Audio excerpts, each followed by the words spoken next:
Bom dia! Hoje é terça-feira, 30 de janeiro e começa agora mais uma edição do Bom Dia Baixada. Eu sou Nathalie Nanini e vamos juntos até às 9 horas da manhã.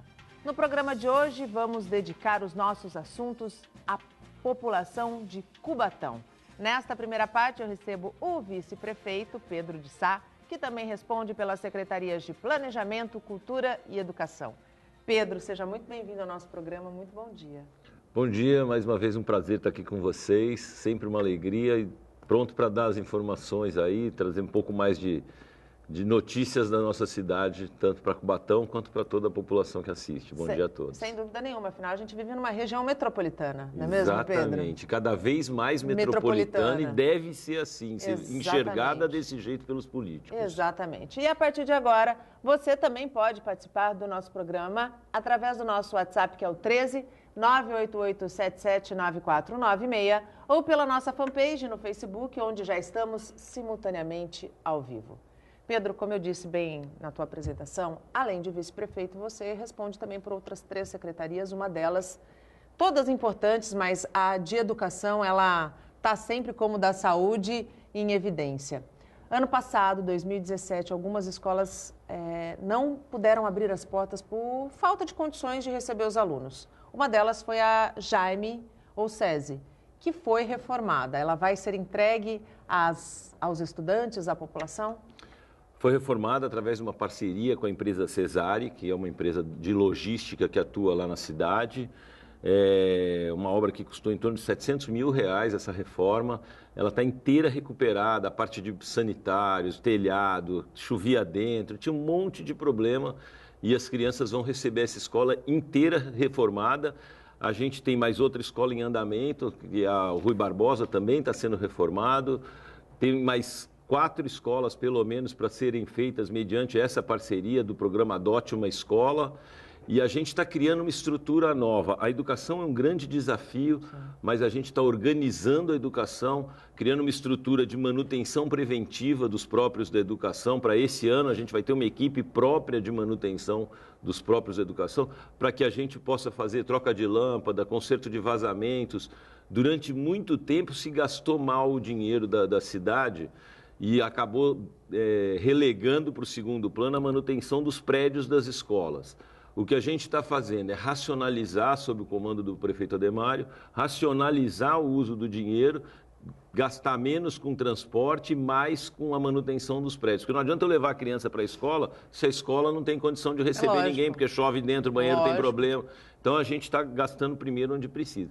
E aí a educação tem um segundo lado, que é a questão pedagógica, que a gente está estruturando a equipe para poder montar um bom projeto pedagógico e voltar a ser referência. A gente já foi referência em termos de escola pública e a gente vai voltar a ser referência em termos de escola pública. Pedro, você tocou em 2 aspectos muito importantes. A parceria com a iniciativa privada, a Rui Barbosa está em andamento, outras 4 escolas devem ser pelo mesmo caminho. Como as empresas estão recebendo essa proposta da prefeitura? Elas estão abraçando essa ideia de adotar uma unidade educacional? Exatamente. Isso foi uma coisa muito bacana, porque a receptividade das empresas, por parte das empresas, assim, foi até surpreendente.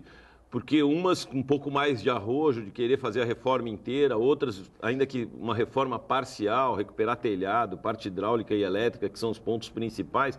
Mas todas as que foram solicitadas se pronunciaram que pretendem colaborar, que vão fazer. Às vezes, tem situações que a gente está prevendo juntar 2 empresas para fazer uma reforma num prédio maior. A gente tem 2 escolas muito grandes, que são o Lorena e o Anchieta, que tem necessidade assim, de um custo maior também. Sim. Mas é muito bacana essa questão da responsabilidade social. E isso hoje, principalmente na área industrial, está muito presente, está intrínseco. E é engraçado que no momento da crise, eles estão dando a mão para o poder público. E a gente também passou a olhar a empresa não como um lugar a ser explorado só, mas como parceira, um fator, né? Uma parceira, alguém que gera emprego. Ao gerar emprego, gera renda para a comunidade, então gera atividade econômica no município.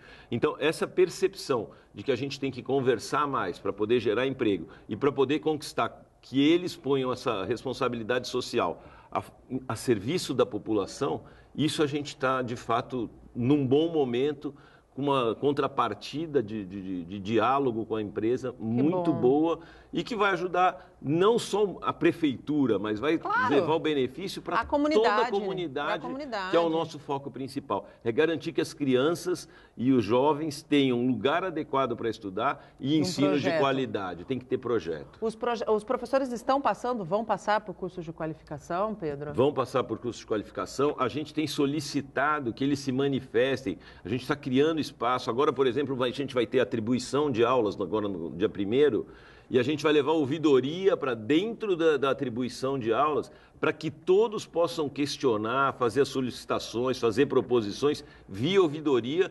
A gente depois tabula todas as propostas que tem e vai conduzir, principalmente os projetos diferenciados, que tenham condição de despertar mais o interesse do estudante. Talvez esses serão priorizados. Construtivista.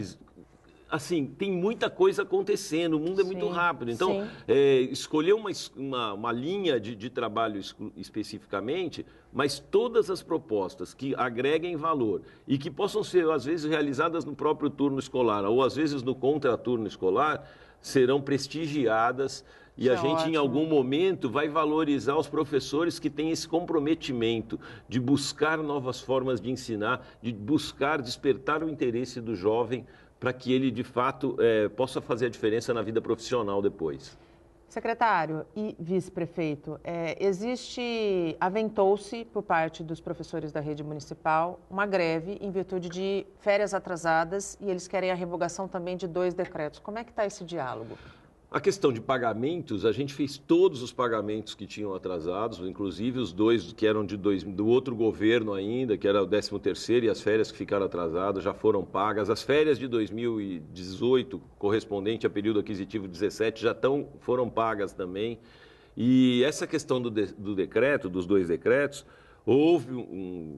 foi publicado foram publicados os 2 decretos, houve uma discussão, a gente se reuniu tanto com o Conselho Municipal de Educação quanto com representantes sindicais, fez uma alteração em tanto um quanto em outro decreto e ainda que não tenha contemplado todas as expectativas, foi feito um acordo de aceitar o que estava sendo negociado. Então, qualquer outra conversa sem antes sentar na mesa e voltar a discutir é um radicalismo da parte de quem estiver propondo esse tipo de situação. Mas eu estive ontem em reunião com todos os gestores, diretores, coordenadores pedagógicos, vou no dia 1º dialogar com os professores nesse sentido. A gente está de porta aberta e a gente tem condição. Claro que tiveram que abrir mão de alguns direitos históricos, claro que perderam renda. A máquina, né, mas Pedro? A máquina teve que passar por um ajuste muito grande. E 2018 ainda é um ano de observação da economia. Agora, lá na Secretaria de Planejamento, a gente fez também um trabalho para tentar atrair novas indústrias, pela retomada da atividade da Uzi Minas, que eu acredito que agora, em 2018, a gente começa a ter resultados. Consequentemente, a gente vai poder retornar a discussão de melhoria salarial, de condições. Cubatão perdeu muito, a gente tem consciência de que o funcionalismo de Cubatão, principalmente porque tinha lá o cartão cidadão, que eram R$500 a mais. Para alguns, isso era quase 25% do salário. 25%, 30% do salário. Então, isso faz muita falta, e a gente tem consciência disso. Porém, a gente tem que adequar receita e despesa de uma forma muito consciente e trabalhar, monitorar o que está acontecendo. Isso a gente está fazendo na Secretaria de Planejamento e agora a gente leva a questão de organização administrativa para dentro da Secretaria de Educação, contando com o trabalho e a dedicação dos professores e dos gestores para fazer também um bom projeto pedagógico. É verdade que haviam 10 mil alunos sendo transportados sem necessidade? Na verdade, 10 mil viagens de ônibus que a gente pagava. O número de alunos, em torno de 3.500 alunos, mas 10 mil viagens pagas. O que chegou a custar para o município 24 milhões por ano, só carregando gente de um lado para o outro. O que a gente fez? A gente trouxe para a rede escolar o critério de que deve estudar perto de casa, então a gente adequou as escolas para que perto das casas das pessoas. Então a gente fez regiões educacionais. O que todo mundo quer, na verdade, né? O que todo mundo devia querer. Todo mundo em busca, né? Estudar perto de Sim. casa, se tem um problema qualquer, tá perto, a mãe vem buscar. Sim. Então, o que a gente fez foi fazer exatamente isso. A prioridade era estudar perto de casa, depois melhorar a qualidade do ensino e melhorar a condição dos prédios escolares. E isso gerou uma discussão muito grande, mas a gente já baixou de 24 milhões anuais para 12 milhões anuais e deve baixar ainda. A gente está estimando aí entre 5 e 8 milhões. Olha que bom. Com redução de custo de transporte para poder investir em qualidade do ensino, em capacitação de professores, em premiação para quem fizer a diferença dentro da rede. A gente tem muitos projetos para 2018 e os professores, os diretores, as pessoas não estão acostumadas às mudanças. Sim. Então, como mexe a gente... na zona de conforto, né? Exatamente. E outra coisa, muita gente se acomodou porque... fazia pedidos, apresentava problemas nas escolas e ninguém se preocupava em resolver. Então, o que a gente está criando agora é assim, vamos ouvir todos os problemas, hierarquizar, colocar cada prioridade dentro do seu espaço. E fazer sair do papel, E fazer sair do papel. Estar junto na busca da solução do problema. Eu digo muito que é fácil procurar culpados e é fácil procurar desculpa para não fazer. Sim. O difícil é caminhar junto na direção da solução para que aconteça uma diferença. E é isso que a gente está propondo como desafio para a rede e é isso que a gente está encontrando um retorno muito bom. A maioria das pessoas tem consciência da necessidade de mudança. Então, claro, tem gente que dá uma tumultuada no processo, começa a olhar só o direito e não os deveres também. E o que a gente está pondo é isso, que ainda que tenham perdido alguns direitos, a gente tem deveres que não podem ser deixados de cumprir para que a gente possa reivindicar a reabilitação desses direitos. É isso que a gente está fazendo em conjunto com a rede. Ano letivo começa? Dia 6 de fevereiro começamos as aulas em Cubatão. E está tudo certo. Tem muita coisa por fazer. Esse primeiro semestre é um primeiro semestre de ajustes ainda, de acompanhamento. A gente pretendia estar com todas as escolas sem chover dentro, por exemplo, mas o período foi curto para isso, a equipe ainda é reduzida. Durante este primeiro semestre, a gente vai combater e enfrentar de frente todos os problemas que tiver. O novo comandante da Capitania dos Portos já tomou posse. Serão 2 anos em Santos e o foco dos trabalhos será a intensificação das inspeções. A passagem de comando aconteceu na sede da Autoridade Marítima. A cerimônia reuniu autoridades militares e empresários do setor marítimo e comércio exterior. O antigo comandante falou sobre a satisfação de ter exercido o cargo e ressaltou a importância de trabalhar junto com a iniciativa privada. Tivemos a oportunidade de entender os problemas locais, dar prioridade àqueles problemas mais importantes. Um deles, no caso, com certeza, é a dragagem. Criamos um grupo local para discutir a questão da execução em si, né? Existe lá o grupo, lá em Brasília, para tratar outro aspecto, mas aqui, junto com o SOPESC, com a praticagem, com a CODESP, nós estamos discutindo a questão local. A próxima missão é no Rio de Janeiro. Eu estou indo para o Comando de Operações Navais. É o setor operativo de mais alto nível da Marinha, fica no Rio de Janeiro. E lá devo trabalhar na assessoria, né, do Comandante de Operações Navais. Durante a passagem de comando foi hasteada a bandeira do novo capitão. A Capitania dos Portos de São Paulo foi criada por Dom Pedro II, em 1845. Por aqui já passaram mais de 100 comandantes. O novo capitão dos portos do estado de São Paulo já comandou 2 unidades militares e também 2 navios de guerra. Aqui no novo cargo, ele permanece por 2 anos e a prioridade no trabalho vai ser a segurança. Nós procuraremos priorizar muito mais as inspeções navais, seja aqui na área do estuário, seja nas cidades onde nós temos jurisdição. Segurança marítima, é isso que a nossa costa precisa. Dragagem certamente seguirá sendo um novo desafio. Um novo não, né? Porque dragagem é sempre um desafio quando a gente fala de Porto de Santos e o novo capitão dos portos certamente vai dar continuidade ao trabalho. E voltamos com agora os nossos convidados. Hoje, e a partir de agora, conto também com a presença do prefeito de Cubatão, Ademário Oliveira. Prefeito, seja muito bem-vindo ao nosso programa. Feliz Ano Novo, primeira vez que nos vemos, um 2018 cheio de coisas boas. Bom dia para você também, obrigado pela oportunidade, cumprimentar o nosso vice-secretário Pedro de Sá, em especial todos os telespectadores que te assistem aí assiduamente. E também continuamos com a presença aqui do vice-prefeito de Cubatão, Pedro de Sá. Você também pode interagir com os nossos convidados pelo nosso WhatsApp, que é o 13 98877 9496, ou pela nossa fanpage no Facebook, onde estamos simultaneamente ao vivo. Prefeito, 2017 foi um ano de ver o tamanho do estrago, propor estratégias, tomar decisões difíceis.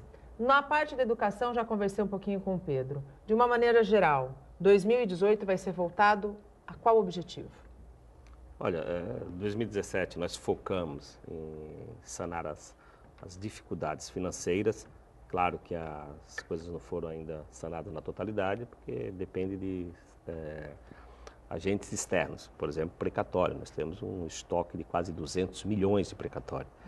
Mas o foco foi efetivamente enquadrar a cidade dentro de um equilíbrio, né, de débito e crédito. Não se pode gastar mais do que arrecada. Claro que para esse enxugamento da folha, tivemos que tomar medidas duras, né, medidas que efetivamente não foram agradáveis dentro de um contexto, principalmente em relação ao servidor. Mas era impossível, né, hoje, no pleno século XXI, o país não comporta mais modelos de governos populistas, sensacionalistas, que diz tudo que as pessoas querem ouvir e na prática não funciona. Aliás, foi por conta dessas práticas que o país encontra-se nesse atoleiro aí, que a gente está conseguindo agora dar uma estabilizada. Então eu optei, né, em dizer a verdade, porque a verdade dói apenas uma vez. A mentira toda vez que você lembrar, ela dói. Então, a verdade, é impossível nós mantermos alguns benefícios, né? Direito não se tira, agora benefícios concedidos em outras décadas, quando a cidade ainda tinha, né, o posto a pujança financeira, né? Foram concedidos benefícios que, infelizmente, nos dias de hoje, esses benefícios tornaram-se privilégios. Temos que fazer um enquadramento, né, total da máquina, né, tem muitos ajustes a serem feitos, mas, de um modo geral, com todos esses esforços, né, na somatória de esforço de todos, do Pedro, vice, que esteve muito do lado, muito parceiro na tomada de decisões, eu acho que isso possibilitou, por exemplo, no ano de 2017, pagarmos 19 folhas de pagamento, né? Tínhamos, então, olha, férias desde 2015 não se pagava. Pagamos férias de 2015, 2016, 2017, inclusive a de 2018 já foram pagas, 13º que não se pagava. Então, estava assim uma bagunça generalizada. Com a soma de esforços, colocamos a máquina nos trilhos, com exceção do precatório, que inclusive é uma discussão, né? Agora o Congresso reagiu, alongou o pagamento até 2024, facilitou muito, né, a vida dos prefeitos, aliás. Ainda bem, né? Quero fazer menção aqui ao nosso governador, eterno governador José Serra, que é um municipalista nato, né? Esse projeto foi iniciativa dele, o Serra tem essa sensibilidade, né? O gestor, infelizmente, não disputa cargo esse ano, mas tem a minha admiração.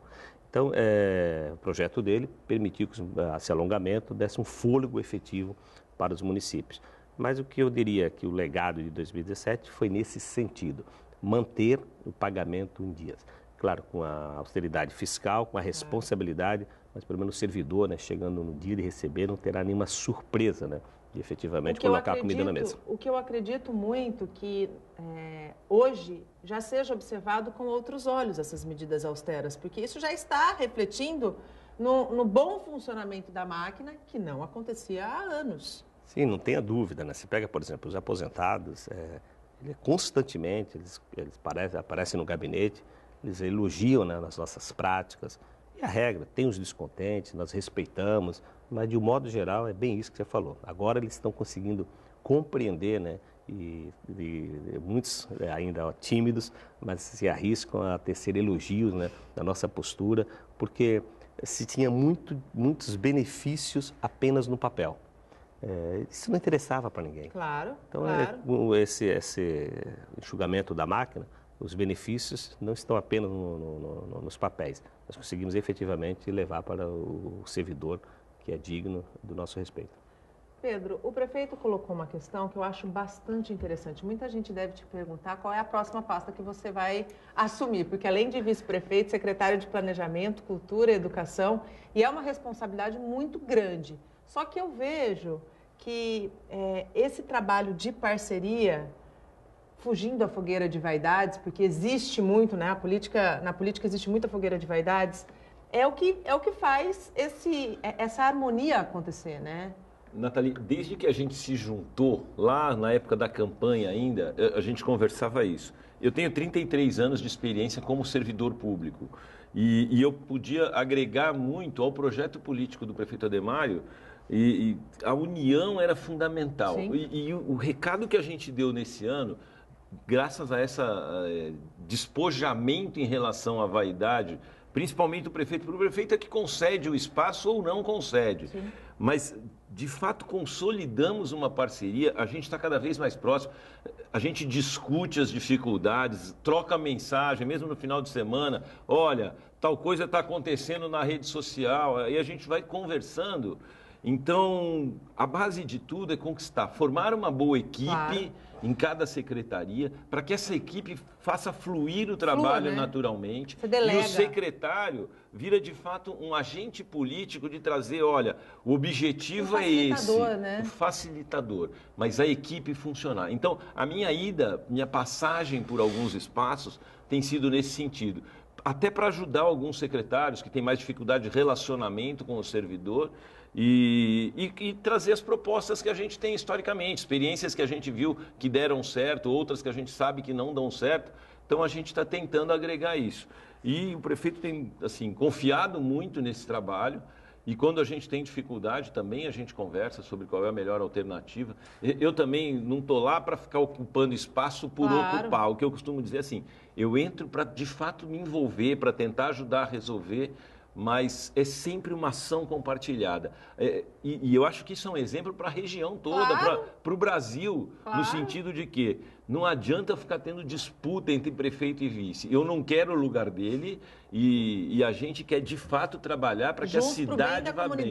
Então, a cidade é que ganha com isso. Essa sintonia de trabalho é boa para a população, porque tem mais gente trabalhando pelo bem comum e não pensando no que eu vou disputar na próxima eleição e quem vai ser o quê. A gente está, de fato, preocupado em fazer o que é certo e depois as consequências... E deixar um legado, né, prefeito? Deixar um legado para que, sendo o senhor numa reeleição ou sendo outra pessoa, Cubatão esteja de uma maneira correta. Exatamente, Nathalie. E o que o Pedro colocou, eu só complemento. Porque as pessoas que me questionam, mas por que o acúmulo de secretarias? O secretário Mauro também ocupa esporte, o Benaldo ocupa manutenção, ocupa indústria e obra. Por quê? Nós pegamos a cidade no fundo do poço. Nós não tínhamos recursos para secretarias, com recurso financeiro, para executarem o programa de governo. Eu optei nessa acumulação, porque foi através dessa acumulação que nós tivemos uma economia real de quase 5 milhões, que nos permitiu pagar, inclusive, a parcela do 13º, a segunda parcela. Porque, claro, você acumulando, o secretário potencializa os trabalhos, isso indiscutivelmente, eu vejo tanto que o Pedro está envolvido e realmente isso causa um estresse, mas, por outro lado, eu não fiz uma reforma administrativa sucumbindo às secretarias, porque elas são necessárias, são de grande importância. Mas hoje a nossa maior prioridade é usar as secretarias para a captação de recursos. Sim. Então, nesse aspecto, a captação, o secretário envolve os técnicos e consegue tocar.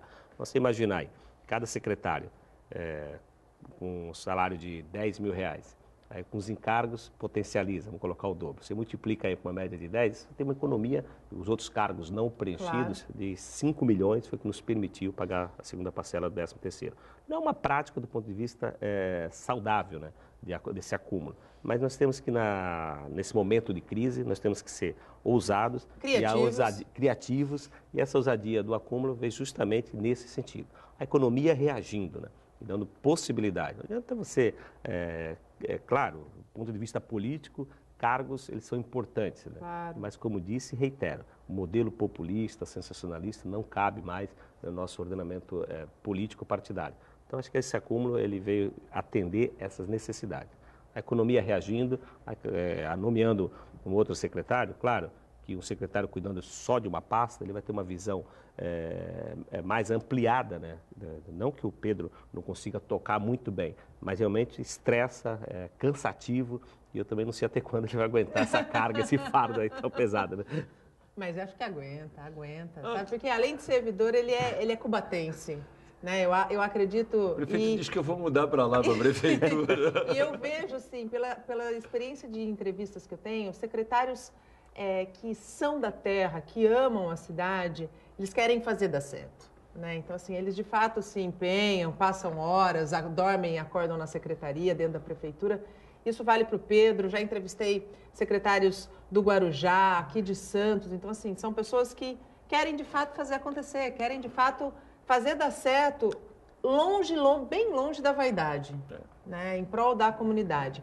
Prefeito, 2017 também foi um ano muito difícil na saúde, mas acabou com a reabertura do Hospital Municipal. Eu tive a Andréia aqui conosco semana passada e ela disse, e eu acredito que realmente tenha sido um momento muito emocionante e um momento em que todos ali que estavam envolvidos respiraram pelo menos 1 tonelada a menos de peso nas costas. Não tenha dúvida, né?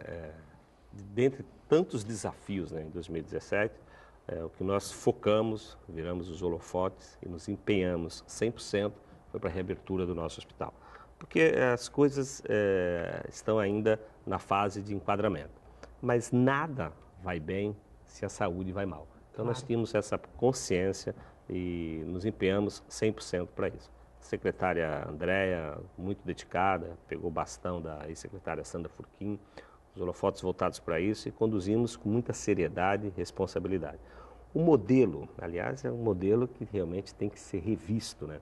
A saúde, ela é cara. Muito cara. Das 9 cidades que compõem a Baixada Santista, apenas 3 têm hospital. Praia Grande, Santos, Santos, a história de Santos, mais de 400 anos, né? Depois teve um hospital. Cubatão, na sua história, uma cidade de pequeno porte, levando em consideração Santos e Praia Grande, que são 2 metrópoles, né? Cubatão é uma exceção de ter o seu próprio hospital. Custeá-lo com recurso do Tesouro, porque o governo federal e o governo do estado têm uma participação muito menor, né, nesse bolo. E, obviamente, só arcando com o Tesouro, se fosse no modelo exclusivo de recurso do Tesouro, seria em torno de 5 milhões. Nesse modelo misto, né, público e privado, nós reduzimos para 2,5 milhões. Com planejamento sério, sem o risco de você reabrir o hospital, retardar o repasse e criarmos crise. Então, posso dizer que o nosso hospital foi aberto sustentavelmente, funcionando muito bem, com 75 leitos.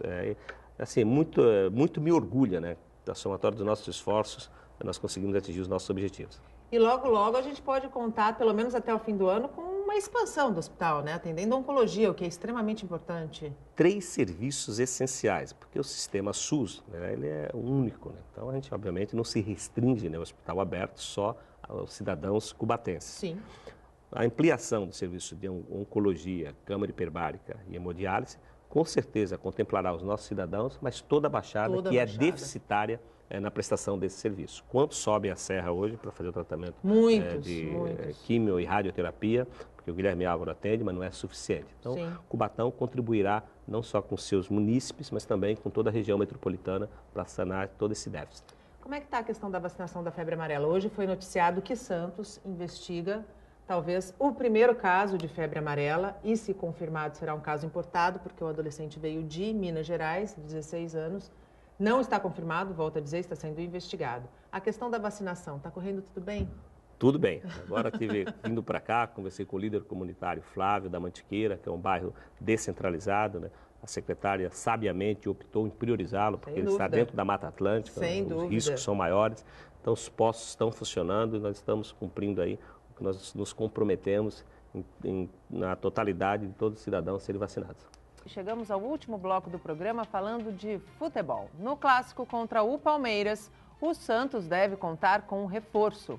O atacante Gabigol, que está de volta depois de passar pela Inter de Milão e pelo Benfica. 17 meses depois, ele volta a vestir a camisa do Santos. E não é uma camisa qualquer, é a lendária 10. Aos 21 anos, Gabigol garante que está mais maduro e pronto para assumir a responsabilidade.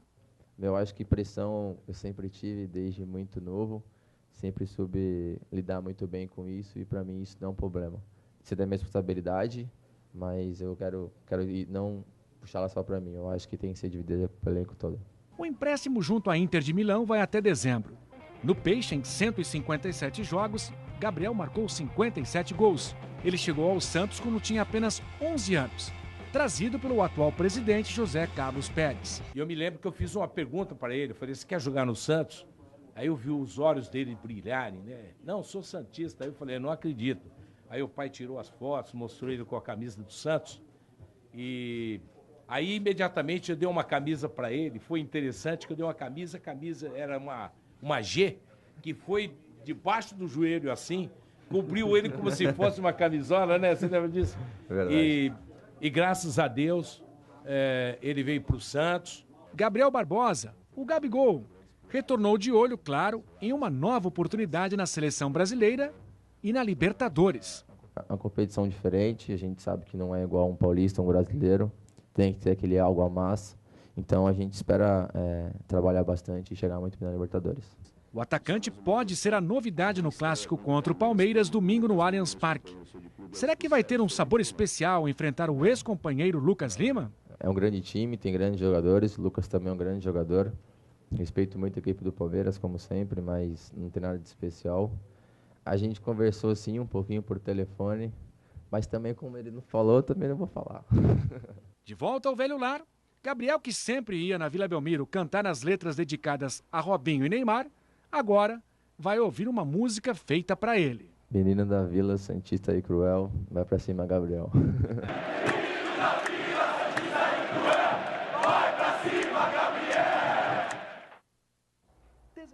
É o que todos os santistas esperam, que Gabriel vá para cima dos adversários. E o Santos precisa dar uma reagida, porque nos últimos jogos andou patinando. Precisa dar uma reagida boa para a gente voltar a acreditar que é possível subir nessa tabela e fazer um excelente campeonato. E voltamos com os nossos convidados. Hoje falamos sobre desafios de Cubatão com o prefeito Ademário Oliveira e com o vice-prefeito Pedro de Sá. Ainda dá tempo de você participar pelo nosso WhatsApp ou pela nossa fanpage, onde estamos simultaneamente ao vivo. Pedro, o carnaval é daqui a alguns poucos dias, né? Chega no começo de fevereiro. Como é que vai ser o carnaval em Cubatão? O carnaval vai ter alguns bailes, a gente fez uma parceria com algumas escolas de samba, então vai ter alguns bailes rápidos de 2 horas de duração. São 6 lugares que a gente vai ter essa comemoração do carnaval. Mas são festas rápidas, com tranquilidade, segurança e mais para pontuar que a gente está fazendo alguma coisa. Mas não tem estrutura de baile de carnaval, a gente ainda não tem condições de investir nisso com tantos problemas que a gente estava fazendo. Mas a meta é fazer um carnaval de alegria, com responsabilidade e com pequenas festas locais. Será o segundo ano que a cidade não vai contar com desfiles das escolas de samba. Talvez para 2019, uma parceria público-privada possa fazer a passarela do samba de Cubatão renascer? O prefeito tem cobrado muito isso. A cultura precisa, de fato, de parcerias. Sim. E o Carnaval de 2019, sem dúvida, passa por esse projeto de fazer um acordo, conseguir conquistar parceiros para que ele aconteça. Existe a intenção, as escolas estão muito animadas para 2019, estão em busca de parceiros também, e a gente está montando uma agenda cultural que vai até o final de 2018 e já projeta para 2019 tudo que a gente pretende realizar. Então, para oferecer para as empresas, onde elas vão encontrar um roteiro, né? Um roteiro, inclusive de investimento. Claro, então, quais são as festas mais importantes, onde tem Lei Rouanet, onde tem PROAC, que é o governo do estado abrindo mão de imposto para poder ser investido em cultura. Então, a gente mapeou tudo, está pronto, apresentamos a Ciesp, para o Ciesp divulgar dentro das indústrias, e então a gente está, a partir de um trabalho organizado que a gente está fazendo em 2018, projetando um 2019 com grandes possibilidades da gente ter retomar, animar a avenida novamente. A gente tem escolas muito boas. E tradicionais, e tradicionais, né, exatamente. E novas escolas sendo criadas. E isso faz parte da vida do brasileiro. E o carnaval é a principal manifestação cultural do nosso país, né? É a marca do brasileiro. Então, realmente, retomar a passarela do samba de Cubatão será uma grande conquista, né, prefeito? Sim, Nathalie, não tenha dúvida, né? Agora, quando você não tem investimentos para a saúde, para a educação, claro que nós queríamos efetivamente tirarmos recursos do Tesouro e patrocinarmos o nosso evento de carnaval, que é uma festa popular. Sem dúvida. E as pessoas gostam. mas cabe ao gestor com responsabilidade dizer não quando tem que dizer não. Claro. E nesse momento, aportar dinheiro público para realizarmos a festa de carnaval, nós não temos a menor condição. Tirar dinheiro público para patrocinar o carnaval é faltar dinheiro para merenda, é faltar dinheiro para o uniforme, para o kit escolar, é faltar dinheiro para pagar as empresas que prestam serviço de saúde. E nós temos que ter a responsabilidade que, como sempre digo, na política você pode perder popularidade, mas não credibilidade. E hoje não seria um bom exemplo se eu praticasse. Com todo respeito, né, aos nossos presidentes de escola de samba, que aliás o Pedro tem feito uma interlocução diretamente com eles, tem compreendido, né, fica aqui os meus agradecimentos, que eles têm compreendido também essa questão. Agora, 2019, de repente, seja uma nova história, um novo ano, e que tenho tentado estimular, né, porque nós temos o maior polo da América do Sul, polo industrial. Nós temos incentivos fiscais, tanto através da Lei Rouanet, os impostos de renda e o ICMS através dos PROACs. O que nós temos que ter, e nós estamos preparando isso, o Pedro já está empenhado, porque foi um desafio que passei para ele, é justamente fazer com que essas pessoas sejam treinadas a apresentar projetos. É muito comum as pessoas irem na cidade de Cubatão, trazer projetos de fora e executando na cidade. Então, nós precisamos qualificar o nosso pessoal, nós temos pessoas boas. Os projetos saiam daqui, né? Tem, por exemplo, o Teatro do Caos, o Lorimar, né, um ativista, né, do meio, ele tem uma facilidade enorme em fazer captação através de projetos, e eu tenho pedido para ele para que ele estenda, né, esse conhecimento, porque a gente, nesse sentido, de repente a gente consiga, né, um recurso através da Lei Rouanet ou do PROAC, para que a gente possa, no Carnaval de 2019, sem tirar dinheiro público, com dinheiro privado, realizarmos uma grande festa. Cinema, o único cinema de Cubatão. Foi polêmica semana passada. Ele continua na cidade? Sem nenhuma dificuldade, sem nenhum problema. Houve um problema de documentação, porém sem a necessidade de suspender a atividade. É uma atividade privada que acontece dentro de um próprio público. Então depende de documentação, a questão de concessão, de licitações. E teve um atraso na parte de documentação. Apura-se a responsabilidade do porquê desse atraso, mas jamais se pensou em suspender o serviço. Isso daí é um dos poucos atrativos privados levados à comunidade. A gente tem muito atrativo na questão da Mata Atlântica, de outras situações de turismo ecológico. Porém, o cinema, nunca pensamos em fechar. A gente sempre manteve o foco e a conversa com quem está lá, com o empresário que está lá, para que mantenha os serviços. E a gente, então, não está em nenhum momento pensando em fechar. Não vai tirar esse benefício, esse prazer que a população tem de poder usufruir do cinema. Vai continuar, não tem nenhum risco de sair. Festival Danado de Bom acontece? Danado de Bom? Não, na verdade, o Festival Danado de Bom foi um modelo que não deve ser seguido por absolutamente ninguém. Eles gastaram quase 3 milhões de recursos do Tesouro para promover uma festa, em que pese a festa, foi uma festa bonita, mas não se pode, em momento de crise, você aportar dinheiro do Tesouro para patrocinar esse evento. Tem que ser uma Nós estamos buscando agora um outro modelo, né, para o aniversário da cidade, um outro modelo com polo industrial. Nós estamos dialogando bastante para a gente consiga trazer atrativos para o aniversário da cidade, mas com recursos privados. Pelo que a gente conversou ao longo do programa, nota-se que as parcerias público-privadas são um modelo que precisa ser seguido e continuado. É a segunda mão, vamos dizer assim, da gestão pública. Sim, e nós temos seguido à risca isso. Aliás, o PSDB foi um dos pioneiros nesse sentido, através das concessões, através da desestatização. Nesse sentido que nós estamos seguindo aí a linha Tucana. Por exemplo, o hospital foi reaberto nesse modelo, um sucesso. A faculdade de medicina, né, vai ser feita nesse modelo. Nós já estamos buscando agora uma nova concessão para o deslocamento da rodoviária de Cubatão, trazê-la para o centro, para estar um pouco isolada nesse modelo, trazendo nessa parceria pública-privada, você traz recursos privados, onde o privado possa também investir e, a longo prazo, fazer a recuperação do seu investimento e, obviamente, ter a sua lucrabilidade. E isso impacta muito bem nos cofres públicos, né? Muito bem, porque, assim, como gera economia, né? E organização. Sem a dúvida. gente tem que saber o que vai gastar. Essas festas, esses eventos extraordinários, eles estão fora do custo padrão da prefeitura.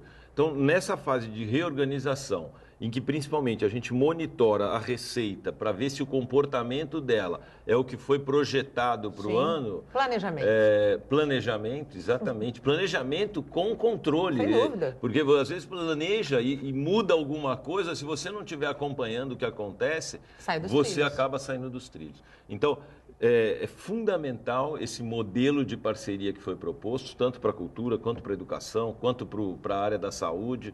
E isso gera comprometimentos, compromissos de parte a parte. Isso é super importante para que a gente possa trabalhar com tranquilidade, sem tropeçar a qualquer momento, sem correr o risco de ter que voltar atrás porque gastou o que não podia ou porque aonde propôs... não devia, né? Exatamente. Aonde não devia. Então, essa parceria é muito importante, é um modelo que a gente está seguindo a regra, o prefeito adotou isso desde o primeiro dia, essa busca de contato com as empresas e tal, e eu acho que está dando muito certo e vai dar muito certo. O Cubatão vai ocupar um espaço dentro do movimento cultural regional. A gente está se localizando, talvez através do Caminhos da Independência, fazer a gente uma grande festa no mês de setembro, que é um mês... Porque em janeiro e fevereiro não adianta a gente querer disputar espaço com Praia Grande, São Vicente.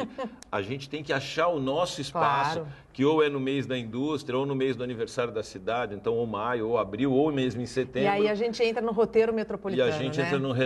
Exatamente. Volta a gente está trabalhando dentro da agenda, dentro do Condésio, essa questão da metropolização da cultura. Todo mundo tem alguma coisa para mostrar e é importante que todos venham conhecer. Claro. Então, se eu fico disputando o espaço com os outros, em algum momento eu vou deixar de me apresentar para quem eu gostaria. Então, se cada um souber ocupar o seu espaço, a gente tem todo mundo crescendo e a população tendo mais oportunidades de usufruir da cultura da região, das coisas bonitas que a gente riquíssima, tem. Né?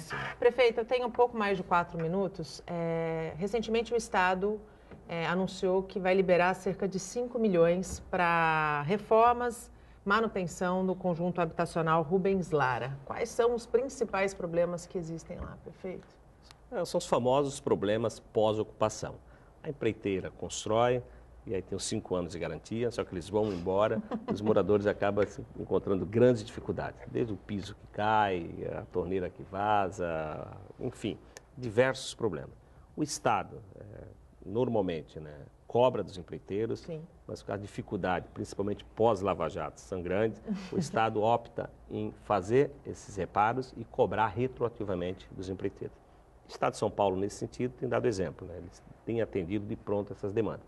Então, esses 5 milhões é para atender ainda o pós-ocupação, embora já tenha passado mais de 5 anos, ainda tem problemas relevantes que afetam drasticamente a vida das pessoas. E aproveitar e fazer também investimento na manutenção dos próprios que foram construídos, nas áreas institucionais, por exemplo, essas quadras de esporte, você fazer uma boa manutenção, foi um ganho real, esses 5 milhões viraram numa boa hora. Que bom. O nosso programa está chegando ao fim. Prefeito, eu gostaria muito de agradecer a tua participação aqui conosco, desejar um excelente 2018. Tenho certeza que, em comparação ao ano passado, esse ano vai ser muito melhor. Não tenha dúvida, só o fato de nós iniciarmos o ano com pagamento efetivo de todas as folhas dos nossos servidores já é um passo importantíssimo para iniciarmos o ano bem. Estou muito feliz com as expectativas. Claro que o ICMS ainda da Uzi Minas, que fechou, os reflexos ocorrerão em 2018, 19 e 20. Então nós teremos ainda um baque, por conta desses repasses, do valor agregado que nós perdemos com o fechamento da Uzi Minas, mas otimista com o crescimento do país e com a retomada da economia. Muito obrigada, seja sempre muito bem-vindo. Eu que agradeço. Pedro, mais uma vez, muito obrigado pela tua participação. Sucesso em 2018. Continue com esse teu espírito de realmente agregar ao teu povo, agregar à tua cidade, porque eu acho que é assim que a gente constrói uma sociedade melhor. Bom, é sempre um prazer estar aqui com você, Nathalie. É sempre uma alegria estar com os telespectadores aqui do programa. E, de fato, eu digo que a gente tem que fazer as coisas com amor. Quando você gosta daquilo que você faz, quando você se compromete de verdade, e mais do que isso, quando você sai de casa sabendo que você sozinho não é ninguém, e que você sai para aprender todo dia muito mais do que ensinar, a sua chance de crescer a cada dia é muito maior. Então é com esse foco que a gente trabalha, sempre pensando no bem coletivo, sempre reconhecendo que a gente pode errar, mas que tem que procurar reconhecer o erro e tirar as lições que a vida ensina. Claro. E é dentro desse espírito e de trabalhar numa sintonia, a gente não querer disputar espaço, mas sim somar esforços, né, para poder chegar aos resultados esperados. É isso que a gente está fazendo junto, eu e Ademário, e sempre uma alegria estar aqui para poder dar essa satisfação para a população, para poder compartilhar essas experiências para que outros possam vir nos suceder melhor depois. É isso, planejamento com responsabilidade. Muito obrigada, Pedro. O Bom Dia Baixada fica por aqui. Você pode ficar bem informado sobre tudo o que acontece na região e no mundo acessando o Santa Portal. Eu volto amanhã a partir das 8 horas da manhã. Tchau.